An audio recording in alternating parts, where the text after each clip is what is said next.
message. This is telepathy. Now it has other branches as well, which is, for instance, psychokinesis, which means your energy of mind can be converted into a material force which can push things around.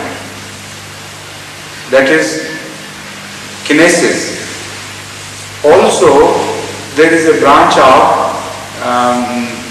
knowing things ahead of time. That is prophecy. But I don't remember the term for this. Anyway, this is the term. Also, parapsychology speaks of out-of-body experiences. That is OBE, which means that the soul is not limited to the body.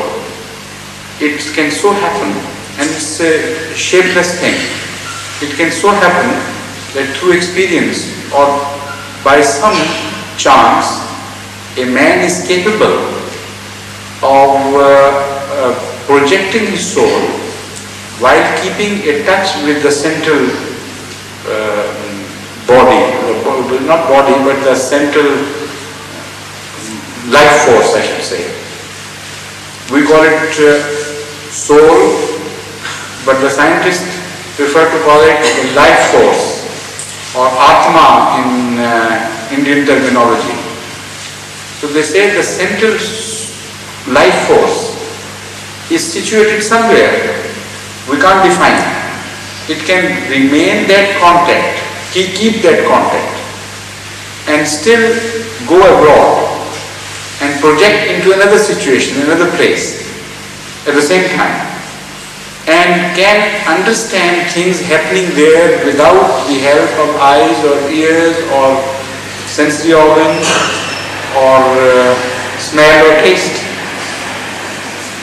This also has been experimented in that university which I spoke of. And they in fact carried very interesting experiments with kittens by making them,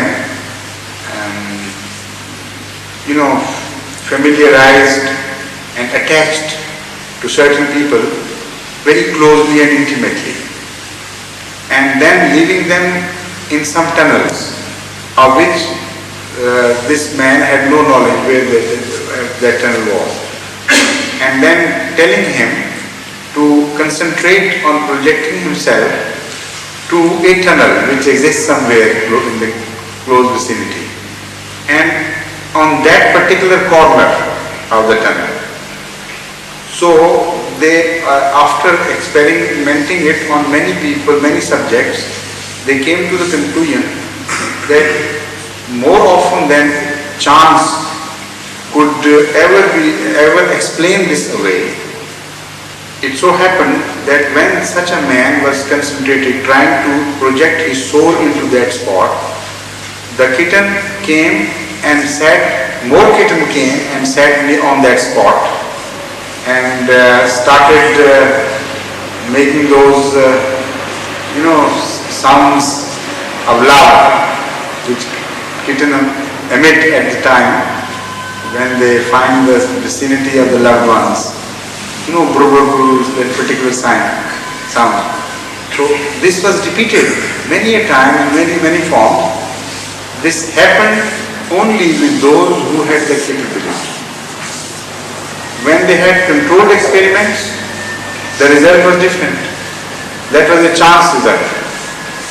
So many experiments are being made.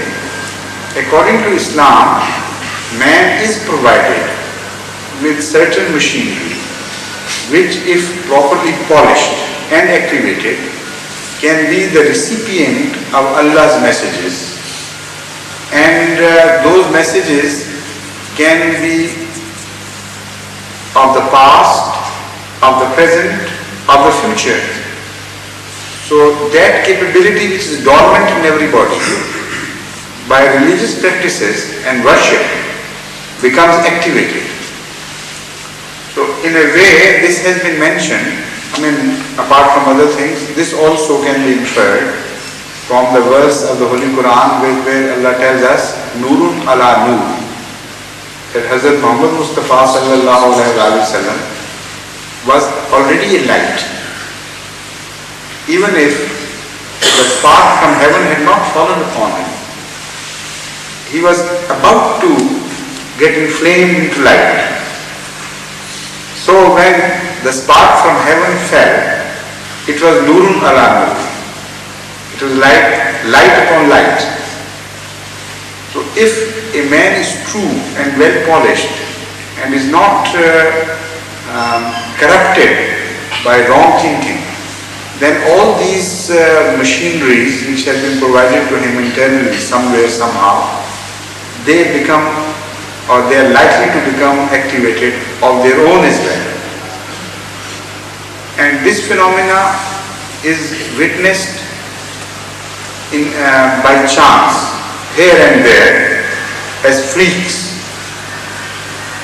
So those freaks are happening regardless of people being religious or irreligious in various countries here and there. And they are being recorded by scientists and studied by scientists. For instance, even in Russia, there is evidence of such things happening. If the author has not misquoted, then a German author who has written a book on this subject under the title ESP, he relates of certain experiments made in Russia on two people who were attuned to each other, and they were ultimately put as far apart as Leningrad and Alaska. And the messages which were given to one of them to convey to the other person who was in Leningrad were in the form of pictures and drawings. And a sealed envelope, which was also locked in a box, was sent there, and the scientists either on the other end were unaware of what was that. Somebody else had made those drawings, and that person was not permitted to come into contact with these scientists or these two persons. So according to the author, some of the drawings were, for instance, that of spade and scissors, pair of scissors and things like that. And some were paintings. And out of 4 times out of 5, that message was conveyed to the person many thousands of miles apart. And he was made to concentrate and do what he thinks he should do. So he started drawing. And the drawing he made was very close to those drawings which were provided to the sender at the other end. I also mentioned one of my own experiences here in London in one of the earlier sessions. That was very interesting. Before I ever read on this subject, that is way back in 1956, once I happened to attend an all-night party at Hampstead, and there the topic of, we were holding various intellectual discussions and this and that. So the topic of parapsychology and extrasensory perceptions came up, and they asked me, because I was obviously a religious person among them. So they asked me if I believed. I said, of course I do believe. And I believe in principle that something must exist. Otherwise, there was no machinery provided to man for receiving Allah's revelations and seeing visions. It is impossible for me to conceive of God's plan where He wants to convey things not using the ordinary radiation system, and yet He has not provided man with something. So I said, I do believe. So they said, if you do believe, then we want to experiment on you. You better leave this room, and somebody would take to you to far enough so that you can